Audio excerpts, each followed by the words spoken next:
안녕하세요. 이번엔 누가 물어보신 김에 우리 그 연력학에서 연력학 말고도 나오긴 하는데 좀 간단한 뭐 기본 용어들에 대해서 공부를 해보려고 합니다. 영어가 아니죠? 기본 용어와 우리 그 미분 연산자라고 하는 애들이 있어요. 이거 저도 사실 저 수학이 약해서 잘 모르는데 처음에 우리가 연력학 책을 사면 수학이 없으신 분들은 좀 보다가 볼 수가 없어요. 무슨 뜻인지를 모르는 내용들의 수학적으로 이런 게 많아서 사실 알고 보면 어렵지 않은 것들이 많은데 기본적인 걸 좀 알아보려고 합니다. 우리가 일단 연력학에서 사실 연력학뿐만 아니라 모든 역학류에서 좀 기본적인 값이에요. 우리가 알면 좋은 것들이 있는데 우리가 상태량이라는 게 있습니다. 뭐 상태량이라고도 하고 우리가 이것을 뭐 성질 또는 점함수라고 부르는 게 있습니다. 이 용어는 낯선데 보면 아무것도 아니에요. 우리가 여기 연력학에서 말하는 성질이라고 하면 열역학적 성질을 말합니다. 우리가 열에 관련된 게 열인 거고 우리 운동에 관련된 게 역학적인 거예요. 그래서 운동과 열이 합쳐진 게 열역학적이 되는 건데 자, 우리가 이 상태랑 뭐냐면 우리 뭐 압력, 최적 뭐 이런 것들 있죠. 우리가 실제로 어떠한 개를 판단하기 위해서 가장 많이 쓰이는 게 있는데 우리 그게 그 중에 하나의 선도가 PV 선도입니다. 즉 우리가 이런 어떠한 x축이나 y축이 저기 x축에 들어가는 이 값들 있잖아요. 뭐 절대적인 건 아니지만 대부분 우리가 이렇게 그래프에 x, y축에 넣는 애들은 상태량인 경우가 많이 있어요. 근데 뭐 꼭 그런 건 아니고 정확히 정의를 하자면 뭐냐면 우리가 결과값에 의한 겁니다. 정확히 말하면 결과에 의한 값만 나타내는 건데 무슨 말이냐면 우리가 압력이 10atm이다 라고 하면 얘는 그냥 10atm이죠. 얘가 더 뭐 어떠한 변수에 의해든 어쨌든 얘는 무조건 10atm입니다. 이렇게 정해져 있는 애들이에요. 근데 거꾸로 말하면 그냥 이렇게 정해져 있는 게 있고 어떠한 요소에 의해서 얘가 변화하는 애들이 있습니다. 그거를 우리가 두 가지로 나눠서 보는데 이렇게 점함수 중에 정리를 좀 하면서 보시는 게 나을 것 같네요. 저는 상태량이란 말을 더 좋아해서 상태량 중에 우리는 두 가지로 나눕니다. 들어보신 분도 있을 거고 못 들어보신 분도 있을 건데 우리가 강도성이라는 게 있고요. 종량성이라는 게 있어요. 이게 어떤 거냐면 강도성은 우리가 얘가 질량이랑 관련이 있는 아이들입니다. 거꾸로 종량성은 질량이랑 관련이 없는 애들이에요. 예를 들어 보겠습니다. 거꾸로 썼죠? 강도성에 관련이 없는 애인데 뭔가 순서가 자 보겠습니다. 우리가 제일 대표적인 거 온도와 압력입니다. 우리가 예를 들어서 100도씨의 어떤 물질이 있다고 해볼게요. 뭐 10kg짜리의 100도씨짜리나 뭐 10톤짜리의 100도씨나 100도씨는 그냥 100도씨인 겁니다. 너무 당연한 값이죠. 근데 질량에 비례하는 애는 뭐냐면 우리가 엔탈피라던가 엔트로피 등을 의미해요. 우리가 이 물질의 엔탈피가 얼마나 가지고 있는지는 질량이 커지면 커질수록 값이 커진다는 거죠. 그렇게 우리가 이제 질량과 비례하는 것들을 가지고 있는데 얘네를 조금만 더 설명을 해보자면 얘네는 우리가 경로라고 말하는 게 있는데 경로와 상관이 없는 값들입니다. 무슨 말이냐면 여기 지금 점함수라 그랬잖아요. 그래서 이 점함수라는 건 그래프상에 콕 찍어서 그냥 바로 읽어지면 점함수예요. 이쪽으로도 읽을 수 있고 이쪽으로도 읽을 수 있죠. 이런 게 우리가 상태량 또는 연력학적 성질, 점함수라고 부르는 거고 우리가 거꾸로 이렇게 점함수라고 부른다면 점함수가 아닌 놈이 있으니까 얘를 점이라고 부를 거 아니에요. 우리가 이거를 경로함수라고 합니다. 경로함수. 뭐 책에 따라서 뭐 다른 용어를 쓰는 경우에는 뭐 도정함수라고도 합니다. 도정함수. 무슨 말이냐면 자 우리가 이 그래프에서 알 수 있는 게 있어요. 물론 모르시는 분도 계실 겁니다. 근데 우리가 연력학 가장 기본적인 걸 공부를 해보면 우리가 1이라고 하는 건 연력학 아니어도 물리도 마찬가지죠. 압력 곱하기 최적으로도 나타낼 수 있어요. 이거 이해하시죠? 그러면 우리가 예를 들어서 여기 특정한 지점을 1번 지점이라고 봐보겠습니다. 그러면 1번 지점에서 우리가 2번 지점으로 변화를 하려고 할 때 뭐 이거 일을 한 걸 수도 있고 일을 받은 걸 수도 있을 거예요. 굳이 여기서 그런 것까지 정리하진 않겠습니다. 그럼 우리가 여기서 일로 상태를 변화한다고 봐볼게요. 자, 1번에서 2번 가는 겁니다. 그러면 여기 지금 읽으면 압력은 P1에서 P2로 바뀌었을 거예요. 그러면 압력이 1번에서 2번으로 가는데 얼마나 바뀌었냐? 라고 하면 그냥 P2 빼기 P1을 하면 바뀐 압력값이 나오죠? 이런 개념이 쉽게 말하면 점함수가 되는 겁니다. 미분 적분도 필요 없이 거꾸로가 아니고 이쪽으로는 최적이 원래 1번에서 2번으로 바뀌었으니까 얼마나 1번에서 2번으로 가면서 최적이 바뀌었냐 하면 나중에서 처음으로 바뀐 값만큼 빼주면 변화한 값이 나올 거예요.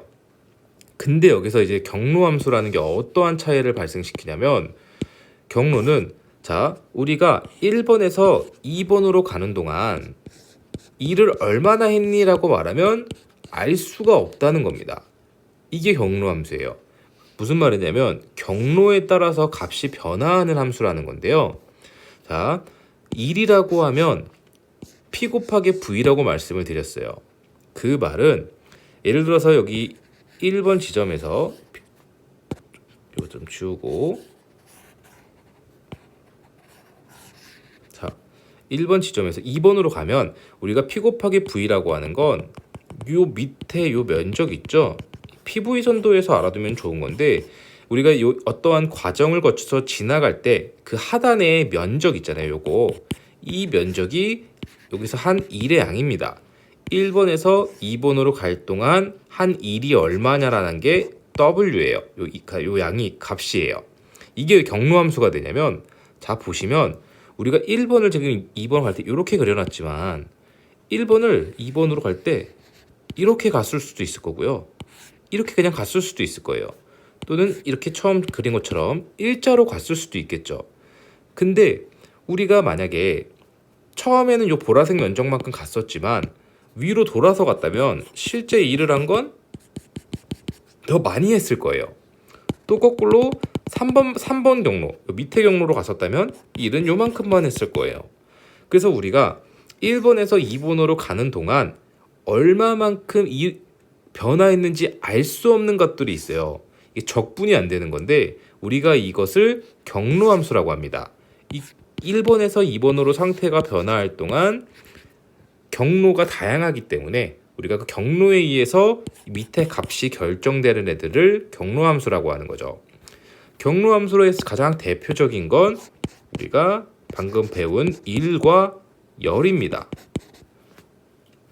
자, 우리 열 뭐지? Q라고 적죠. 열량 Q 컨텐트 하는데 자, 우리가 PV 선도만큼 많이 쓰는 그래프가 하나 있습니다. 이게 우리가 이제 TS 선도, 온도 엔트로피 선도인데 온도 엔트로피 선도 왜 많이 쓰겠어요? 방금 PV 선도를 많이 쓰는 것과 같은 이유입니다. 얘가 일로 이렇게 이동을 했다고 볼게요.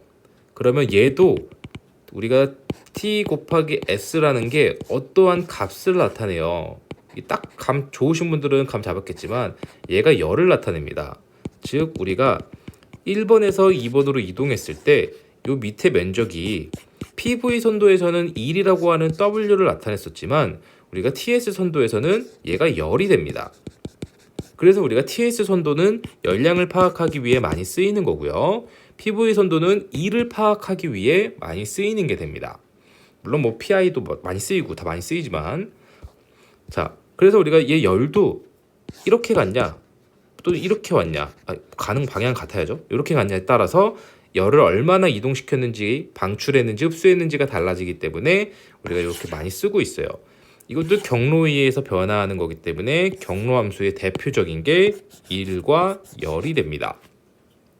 자, 여기까지 뭐 알고 계신 분들도 있을 거고 우리가 아니고 제가 이제 미분연산자 얘기를 할 건데 이거 책에서 설명해 주는 데가 아무도 없었어 가지고 요즘에는 어디인가 있을지 모르겠습니다. 정말 힘들었어요. 저 같은 경우에. 이게 뭐냐면 우리가 델타라고 말하는 게 이렇게 생긴 거, 뭐 이렇게 생긴 거, 이렇게 생긴 거, 이게 막 나와요. 아실 거예요. 연력학을 전공하시거나 잘 아시는 분들은 더 알고 계셨겠지만 저는 사실 연력학 전공이 아니기 때문에 이게 학교 수업에 있는지도 잘 모르겠고 이거가 어떤 차이를 있는지 나타내기가 너무 힘들더라고요. 그래서 이걸 하나씩 구독자분이 물어봐 주신 김에 정리를 좀 해드리려고 하는데, 우리가 얘를 먼저 델타라고 합니다. 대문자 델타라고 하는데 그게 아니고 명칭을 델타라고 불러요. 얘는 그냥 우리가 단순한 차이를 의미해요.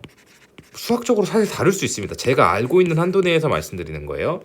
예를 들면 우리가 델타 T라고 하면 온도가 나타내는 이 차이를 말합니다. 그냥 야, 이 온도에 대한 차이가 얼마야? 얘와 얘와 차이가 얼마야?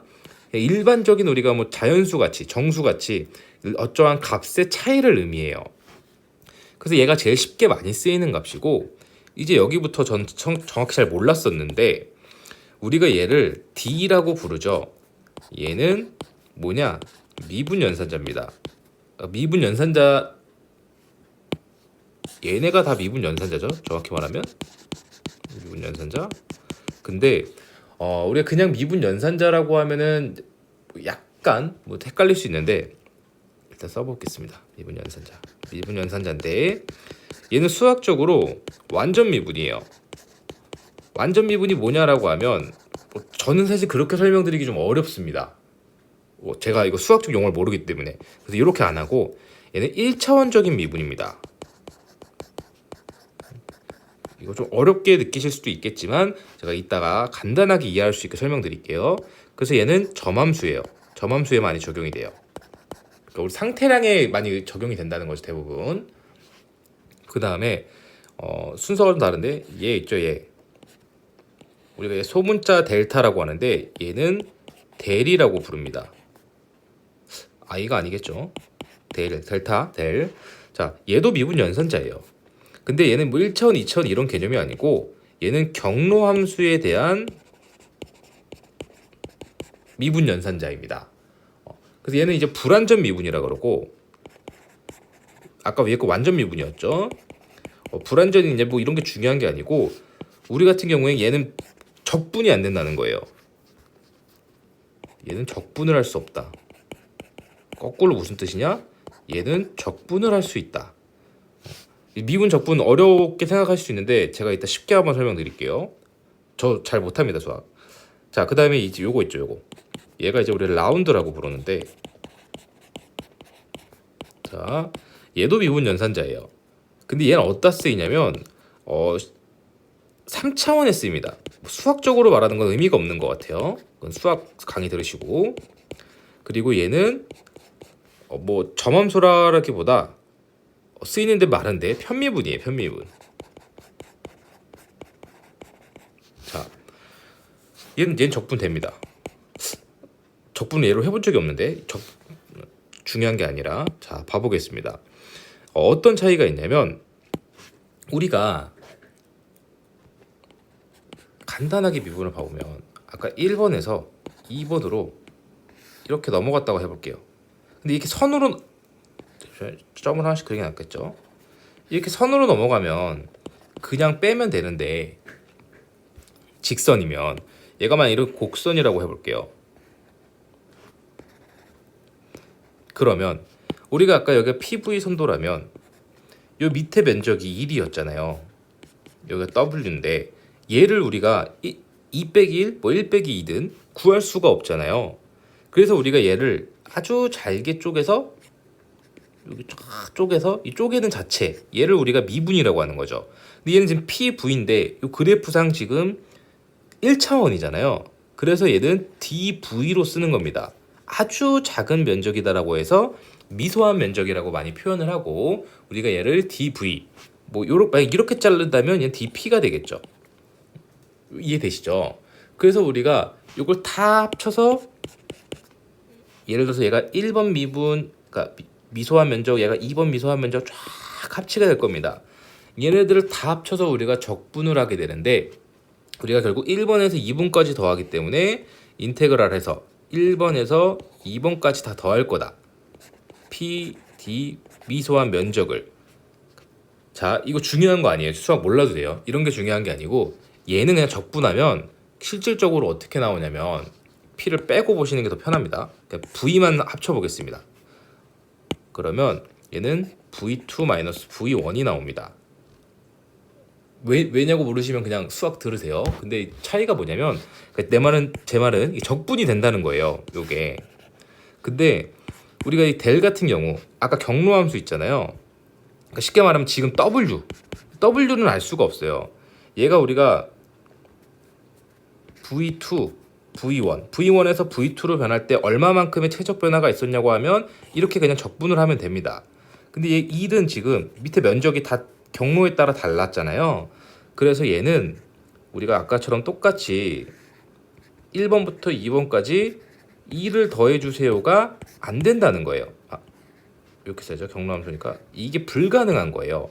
왜냐면 우리가 어떠한 경로로 갔는지 명확하게 알 수가 없기 때문에 얘는 어떻게 표현이 되냐면 얘는 그냥 W 1번에서 2번으로 갔다. 이런 식으로 표현이 되는 겁니다. 그래서 우리 연력학에 숫자가 이렇게 돼 있는 애들이 있고 이렇게 적분이 된 애들이 있는 거예요. 그래서 경로함수는 적분이 안 돼서 표현을 이렇게 한다. W 1번에서 2번으로 갔다. 근데 이렇게 안 쓰고 1, 2라고 쓰고 얘는 적분을 했더니 그냥 계산을 수학적으로 해버린 거죠. 자, 이렇게 들어도 사실 어려운 분은 어려우실 거라 생각을 해요. 이런 거 다 떠나서 우리가 요거 제가 이름 붙여온 누군가 이렇게 하겠지만 1차원, 3차원 얘기를 좀 들어보겠습니다. 우리가 원래 영상 5분 내로 찍으려고 그랬는데 좀 길어지네요. 이런 벽이 있다고 봐보겠습니다. 우리가 정상 상태를 가정하고 어떠한 뭐 조건을 줬을 때 여기가 예를 들어 30도라고 하고 여기가 5도라고 봐보겠습니다. 0도라고 하시죠. 그냥 0도라고 봐보겠습니다. 그럼 우리가 알고 있는 건 여기서부터 여기 30도였고 이 벽을 관통해서 어떤 경로로 갈지 모르겠지만 퓨리의 곡선에 의해 온도 굽을 형성하고 열이 흘러나가게 될 겁니다. 이거 이해되시죠? 그러면 우리가 지금 이게 평면으로 봤잖아요. 단면이라고 해야 되나? 의미 없죠. 이렇게 봤을 때 우리가 결국 이 진행 거리에 따라서 온도를 볼 거예요. 또는 여기 뭐 x라고 쓸 수도 있겠죠. 그럼 얘는 우리가 봤을 때 이 그림 자체가 1차원적이죠. 2차원이라고 해야 되나요? 갑자기 헷갈리네. 자, 방향이 하나인 걸 의미한 거예요. x밖에 방향이 없잖아요, 지금. 그래서 우리가 퓨리의 식을 살펴보게 되면 흐른 열량을 보면요. 얘가 우리가 K라고 할까요? K A X분의 쉬운 식부터 해드릴게요. 처음부터 쓰면 헷갈리실까봐. 우리가 K L분의 델타 T라고 쓰는 애들 있죠? 람다라고 되어 있는 애들도 있고. 자, 이게 우리가 일반적으로 기사 시험이나 기술사 시험에서도 계산하는 식인데 원래 퓨리의 법칙은 이렇게 안 돼 있고 우리가 단위 면적 대 열 전달량은 dx분의 dt라고 돼 있죠. 요거 이렇게 돼 있는 거 보신 분들은 보실 거예요.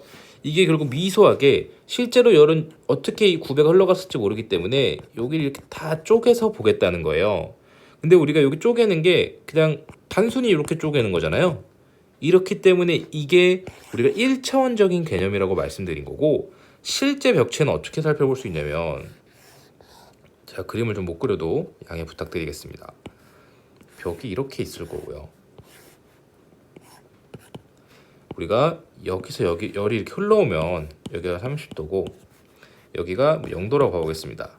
얘가 열이 아름답게 이렇게 와주면 좋은데 이 열은 이렇게도 갈 거고 뭐 이렇게도 가고 이렇게 뭐 이렇게 어떤 애도 위로도 갈 거고 방향이 엄청나게 많다는 거예요. 이거 이해되시죠? 우리 실제로 여기서는 X방향 축으로만 봤기 때문에 이렇게 가서 우리가 이 1차원적인 미분 연산자를 쓴 건데 실제로는 우리가 열이 왔을 때 얘가 열이 방향이 이쪽으로도 가고 절로도 가고 위로도 가고 막 여기저기 다 갈 거 아니에요. 그 우리가 모든 방향으로. 그렇기 때문에 우리가 이 모든 방향으로 가는 열에 대한 걸 다 해석할 수가 어려우니까 우리가 이 방향들을 각 벡터의 성분으로 나누게 되는 겁니다. 그래서 우리가 이런 그래프가 나와요.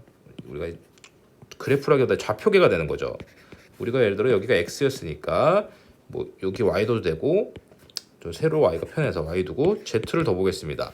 그럼 실제로 이 우리가 지금 이동한 이 모든 열들은 요 x 방향으로 흐르는 애, y 방향의 성분을 가진 애, z 방향의 성분을 가진 애, 엄밀히 따지면 다 섞여 있겠죠.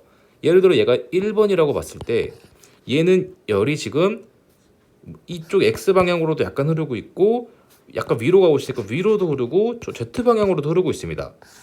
그래서 우리가 요거를 더 이해하기 쉽게 그려드리면 지금 요 같은 벽체 평면상에서 요러한 육면체가 있을 때 얘가 열이 저쪽 요쪽 모서리를 향해서 흐르고 있다고 봐볼게요. 아이고 이쪽으로 이렇게. 그러면 얘는 x 방향으로도 흐르고 있고 y 방향으로도 흐르고 있고 z 방향으로도 흐르고 있는 거죠. 즉 얘의 성분은 x, y, z 모든 성분을 가지고 있다는 거예요. 근데 이걸 지금 왜 얘기하냐면 각각 두 개만 가지고 있는 애일 수도 세 개를 다 가지고 있을 수도 어렵잖아요. 그래서 우리가 총 들어온 인풋과 총 나간 이 아웃풋 또는 이 총 성분들의 벗어난 이 아웃풋 얘네들을 어떻게 계산할 거냐면 얘네들을 우리가 나중에 다 합치기 위해서 x 성분과 y 성분, z 성분을 다 나누게 되는 겁니다. 그래서 우리가 예를 들어 아까 요 1번만 본다고 하면 얘가 1번인 거죠. 지금 1번 보면 얘가 가지고 있는 x 성분은 얼마가 될지 또 얘는 y 성분을 얼마나 가지고 있을지 또 얘는 Z 성분을 얼마나 가지고 있는지 이걸 하나하나 각각의 요소만 성분만 가지고 다 나눈 거예요. 그래서 우리가 얘 방향이 3개가 되니까 우리가 편미분이라고 하고 요 라운드 아까 제가 3차원이라고 그랬잖아요. 3차원이 되는 거죠. 그래서 우리가 얘가 1번만 있었지만 여기 보면 얘도 1번부터 10번까지 있다고 봤을 때 얘를 1번도 분해 2번 뭐 3, 4, 4, 10번까지 다 분해를 합니다. 그리고 다 각각의 X방향, Y방향, Z방향 성분이 나왔을 거예요. 그럼 걔네들을 다 합치면 우리가 알고 싶은 최종값이 어떠한 경향을 나타내는지 알 수 있겠죠. 또는 X방향으로 흐르는 건 얼마만큼 흐르고 있는지 Y는 얼마나 흐르는지 Z는 얼마나 흐르는지 이렇게 3차원적인 걸 고려하기 위해서 우리가 미분 연산자 라운드를 쓰고 있는 겁니다. 원래 라운드 말고 부르는 이름이 또 있었는데 저는 라운드로만 불러가지고 기억이 안 나네요. 그래서 우리가 이런 거 좀 알아두시면 좋겠죠. 근데 결국 어렵게 생각하지 마시고 전공하시는 분은 어렵게 공부하십시오. 제가 잘 모르니까. 우리가 델타는 그 단순한 값의 차이다. D는 1차원적인 내용을 우리가 미분할 때 쓴다. 델은 경로함수로 인한 걸써 우리가 적분이 안 된다. 얘가 중요한 값입니다. 대표적인 거 우리가 1과 열만 생각해 주시면 뭐 그 역학 전공자가 아니라면 별로 그 정도만 아셔도 충분합니다. 라운드는 우리가 3차원 미분, 편미분할 때 사용되고 있다. 그리고 뭐 요 내용은 어렵지 않았으니까 그냥 한번 들으셨으면 이해하셨을 것 같습니다. 오늘도 감사합니다.